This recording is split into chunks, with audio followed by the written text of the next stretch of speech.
সুপ্রিয় দর্শক, আসসালামু আলাইকুম। বাংলাদেশ আনসার ও গ্রাম প্রতিরক্ষা বাহিনীর সকল সদস্যদের জন্য সুখবর। দর্শক বন্ধুরা, আপনি যদি চ্যানেলে নতুন হয়ে থাকেন তাহলে চ্যানেলটি সাবস্ক্রাইব করুন। অঙ্গীভূত আনসার সদস্যদের জন্য বড় সমস্যা ছিল রেস্ট প্রথা থাকার কারণে তারা কোনো কিছুই স্থায়ীভাবে পেতেন না। আর এই সমস্যা দূর করলেন বাহিনীর প্রধান। এখন থেকে আর থাকছে না রেস্ট, তাই সকল আনসার সদস্যদের জন্য স্থায়ীভাবে বিতরণ করা হলো শীতের সামগ্রী। আনসার সদস্যদের রেস্ট প্রথা বাতিল হওয়ার পর এবারেই প্রথম সাভারে আনসার সদস্যদের মাঝে কম্বল বিতরণ করেছে বাংলাদেশ আনসার ও গ্রাম প্রতিরক্ষা বাহিনী।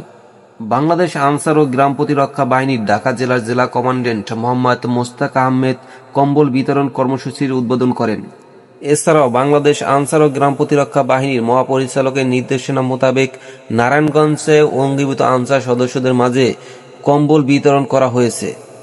বুধবার বিকেলে নারায়ণগঞ্জ সদর উপজেলা কার্যালয়ের অডিটোরিয়াম হলরুমে প্রধান অতিথি হিসেবে উপস্থিত থেকে কম্বল বিতরণ কর্মসূচির উদ্বোধন করেন কানিজ ফারজানা শান্তা, জেলা কমান্ড আনসার বিডিবি নারায়ণগঞ্জ।